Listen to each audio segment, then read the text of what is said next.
സിന്ധു നദീജല കരാർ മരവിപ്പിച്ചതിന് പിന്നാലെ ഉയർന്ന പാക് വാദം തള്ളി കേന്ദ്രം. ഇന്ത്യ ഇന്നലെ കൈമാറിയ കത്തിൽ ജലം പങ്കിടുന്ന കരാർ മരവിപ്പിക്കുമെന്ന് രേഖപ്പെടുത്തിയിട്ടില്ലെന്നായിരുന്നു പാകിസ്ഥാൻ വിദേശകാര്യമന്ത്രിയുടെ പ്രതികരണം. എന്നാൽ ഇത് തെറ്റിദ്ധാരണ സൃഷ്ടിക്കുന്നതാണെന്ന് സർക്കാർ വൃത്തങ്ങൾ വ്യക്തമാക്കി. പി ബസന്ത് വിവരങ്ങൾ നൽകും. ബസന്തി, ഈ കരാറിലുണ്ടാകുന്ന മാറ്റം മരവിപ്പിക്കുമെന്നുള്ളത് ആദ്യഘട്ടം തന്നെ എടുത്ത തീരുമാനങ്ങളിൽ ഒന്നായിരുന്നു. പിന്നീടുണ്ടായ അവ്യക്തത എന്താണ്?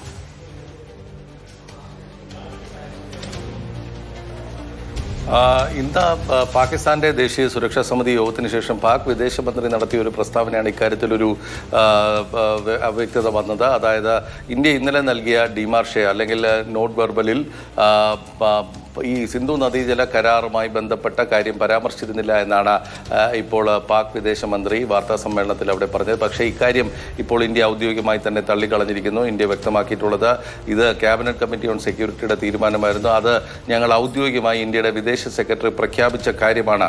പാക് വിദേശമന്ത്രി തെറ്റിദ്ധാരണ പരത്തുകയാണ് എന്നും ഇന്ത്യ ഇപ്പോൾ വ്യക്തമാക്കിയിട്ടുണ്ട്.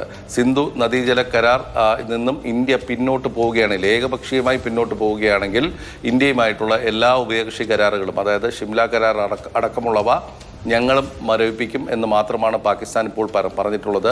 അതായത് പാകിസ്ഥാൻ ഷിംല കരാർ മരവിപ്പിച്ചിട്ടില്ല, മരവിപ്പിക്കും എന്ന് മാത്രമാണ് പറഞ്ഞിട്ടുള്ളത്. ഇന്ത്യ അത്തരത്തിലൊരു തീരുമാനമെടുത്താൽ ഞങ്ങളും അത് ചെയ്യും എന്ന് മാത്രമാണ് ഇപ്പോൾ പാകിസ്ഥാൻ വ്യക്തമാക്കിയിരിക്കുന്നത്. ശരി ബസന്ത്.